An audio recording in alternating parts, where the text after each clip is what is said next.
মানুষ, কিন্তু আমরা যখন ওয়াহির ইলমের দায়িত্ব নিজেদের কাঁধে তুলে নিয়েছি, আর এই ওয়াহির ইলমের দায়িত্বের অনুভূতি নিয়ে আমরা যখন বলেছি যে মুসলমানদের জনপদের কোন মানুষের ভাস্কর্য নামে মূর্তি হতে পারে না,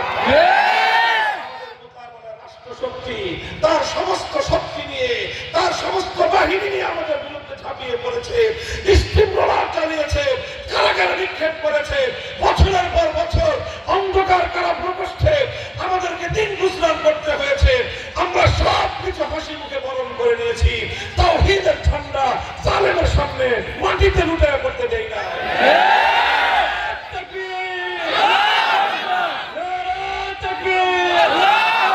ইসলামের শত্রুরা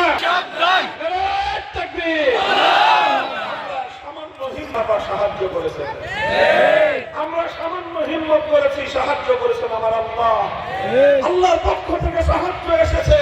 কুদরত যখন সাহায্য করেছেন, আল্লাহর সাহায্য যখন জমিনে নেমে এসেছে, 16 বছরের ফ্যাসিবাদী স্বৈরাচারী ভিনদেশী কৃতদাসী পাহাড়ের মতো জগত্তর পাথরের মতো চেপে বসা তাগুত এবং শিরকের ডিসপেন্সার এই জমিনে সমস্ত বাংলাদেশের মাটিটাকে যারা এভাবে মূর্তি দিয়ে ভরে ফেলতে চেয়েছিল, আল্লাহ পাক তাদেরকে এমন ভাবে উৎখাত করেছেন, বাংলার মাটিতে 1 ইঞ্চি জমি তাদের কপালে জুটে যায়। আপনি হিম্মত করেন,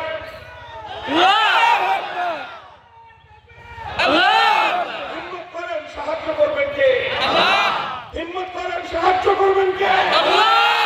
আমার আপনার কাজ হলো পতাকা নিয়ে দাঁড়ায় থাকো, হকের পতাকা মাটিতে পড়তে দিও না। দেখবেন আল্লাহ পাক রব্বুল আলামিনের পক্ষ থেকে সাহায্য এসে আমাদেরকে সামনে রাস্তা খুলে দিবেন। আমরা এই পরিবর্তিত পরিস্থিতিতে আমরা আমাদের বাংলার গ্রাম অঞ্চল, গ্রামগঞ্জ, পাড়া মহল্লা, প্রতিটি প্রত্যন্ত অঞ্চলের প্রতিটি মুসলমানের কাছে পয়গাম পৌঁছে দিতে চাই। মুসলমান তৈরি হও, প্রস্তুত হও, ইনশাআল্লাহ আগামী বাংলাদেশ হবে ইসলামের বাংলাদেশ। আমরা অনেক অনেক অভ্যাস করেছি, আমরা অনেক ধৈর্য ধারণ করেছি, এখন সারা দুনিয়া জুড়ে ইসলামের বিজয়ের সময় এসেছে।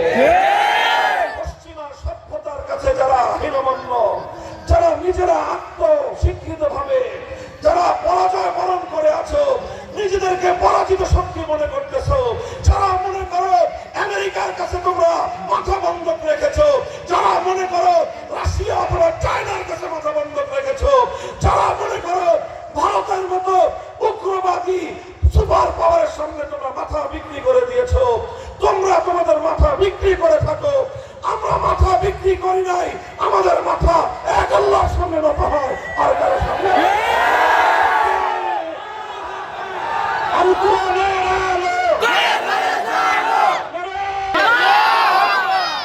এই জন্য তারা তো ভয় পাবে, তারা মনে করে আমেরিকাকে তারা ভয় পাবে। যারা রাশিয়া, চায়না, ভারতকে নিজেদের খোদা মনে করে, ওরা কোনোদিন তাদের বিরুদ্ধে মাথা উঁচু করে তারা তার সাহস পাবে না, তারা ওদেরকে নিজেদের খোদা মনে করে। আর যারা আরশের মালিক রব্বুল আলামিনকে নিজেদের খোদা মনে করে, তারা রুশ, ভারত, চায়না বা কাউকে তারা নিজেদের খোদা মনে করে না। আমরা তাদেরকে বলি, হিম্মত করো, বুক টান করে দাঁড়িয়ে যাও, জালিমের সঙ্গে, স্বৈরাচারীর সঙ্গে, ফ্যাসিবাদের সঙ্গে, ইসলাম বিরোধী কোন অপশক্তির সঙ্গে আর আপোষ হবে না।